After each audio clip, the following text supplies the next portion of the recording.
मालदार मानिकचके चांदबिली ने चूड़ान्त विशृंखला। मीरा सफेद तुरंत खुले, भरपूर झाग दे और इसके स्मार्ट साइंस दे स्मार्ट केयर और फ्रेशनेस। मेरी चॉइस मीरा सफेद।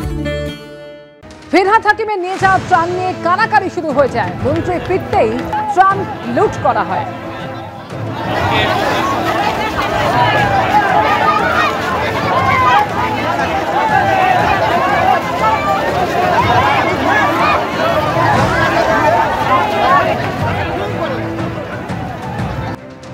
এবার দেবদার ছবি দেখাবো, যেখানে বন্যা পরিস্থিতি দেখতে কেন্দ্রীয় মন্ত্রী ও বিজেপি রাজ্য সভাপতি সুকান্ত মজুমদার পৌঁছে গিয়েছেন।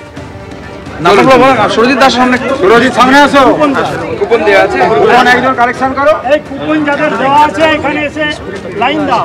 লাইন এদিকে আছে তো, লাইন আছে তো দাদা। আচ্ছা আচ্ছা ঠিক আছে, ওইখানে লাইন দাও। কুপন যেগুলো দেওয়া আছে লাইন লাইন। হ্যাঁ একজন দাঁড়িয়ে কুপন নিন। বাকি দাদা কোথা নিমে ফাঁকা করে দাও, নিয়ে বেরিয়ে যাও। এদিকে এদিকে এদিকে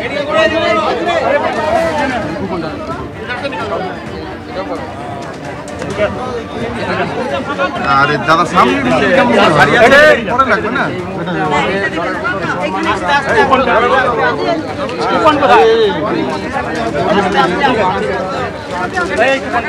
নার্স মার খাওয়ার পর সাগর দত্ত মেডিকেলে এবার নিরাপত্তায় জোর দেওয়া হলো।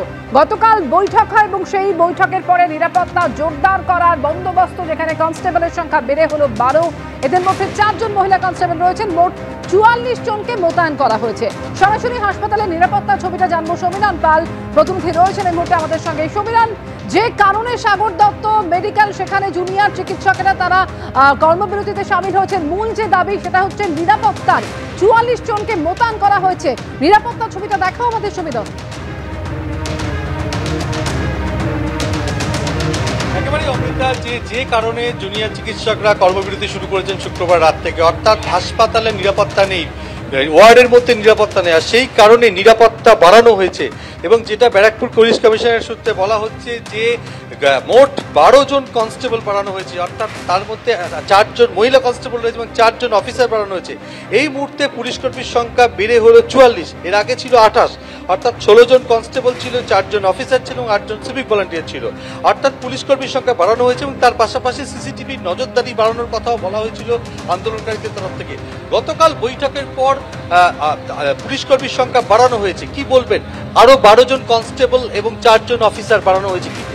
দেখুন, যতক্ষণ না আমরা কিছু ভিজিবল চেঞ্জেস দেখতে পাচ্ছি, পুরোটাই আমাদের মিথ্যে প্রতিশ্রুতি হিসেবেই মনে হচ্ছে। আমরা কালীঘাটও গেছিলাম, কালীঘাটেও আমাদের বলা হয়েছে তোমাদের সিকিউরিটির জন্য আমরা প্রচেষ্টা করছি, কিন্তু যা হয়েছে আপনারা সবাই দেখলেন। পরশুদিন যেটা হয়েছে পুলিশের চোখের সামনে, র্যাফের চোখের সামনে এবং সিকিউরিটি গার্ডদের চোখের সামনেই হয়েছে। বা ওরা না 12-13 জন মিলেও 15-20 জনকে আটকাতে পারেনি। তো এই মিথ্যে প্রতিশ্রুতি দিয়ে আমাদের আর কোনো লাভ নেই। আমাদের সাথে যে কনফিডেন্স বিল্ড আপ করার কথা ছিল সেই জিনিসটা কিন্তু একেবারেই হচ্ছে না। এবার কি করে কনফিডেন্স বিল্ড? পুলিশ কর্মীর সংখ্যা বাড়ানো হয়েছে, তাতে কি? পুলিশ কর্মীর চোখের সামনেই তো এসব হয়ে যাচ্ছে। পরশুদিন যে সাগর দত্তের ঘটনাটা হয়েছে তখন তো অ্যাডিকুয়েট পুলিশ কর্মী ছিল ওখানে, 15 জন ছিল। ওরা 15 জন মিলে 20 জনকে আটকাতে পারলেন না। ওদের চোখের সামনেই আমাদের বোনের ওপর রেপ থ্রেট দেওয়া হচ্ছে। তুমি বুঝতে পারছো যে সক্রিয় ভূমিকার কথা বলা হচ্ছে, অর্থাৎ পুলিশ কর্মীর সংখ্যা বাড়ানো হলেও জুনিয়র চিকিৎসকরা যেটা জানাচ্ছেন যে আরো সক্রিয় ভূমিকা নিতে, এবং যতক্ষণ না সেই সক্রিয় ভূমিকা কার্যকরী হচ্ছে ততক্ষণ তারা তাদের অবস্থাটা অনড়। অর্থাৎ সাগর দত্ত মেডিকেল কলেজ হাসপাতালে যেভাবে ফিমেল মেডিসিন ওয়ার্ডের মধ্যে জুনিয়র চিকিৎসক, পিজিটি, নার্সরা আক্রান্ত হয়েছেন রোগীর পরিবারের হাতে, তারপর থেকেই তারা কর্মবিরতি শুরু করেছেন। এবং গতকালকের বৈঠকের পর 12 জন কনস্টেবল এবং আরো 4 জন অফিসার বাড়ানো হয়েছে। কিন্তু তা সত্ত্বেও জুনিয়র চিকিৎসকদের বক্তব্য, যতক্ষণ না পুলিশের কার্যকরী ভূমিকা তারা দেখতে পাচ্ছেন ততক্ষণ পর্যন্ত তারা এই আন্দোলন চালিয়ে যাবেন। ধন্যবাদ সমীরণ তোমাকে।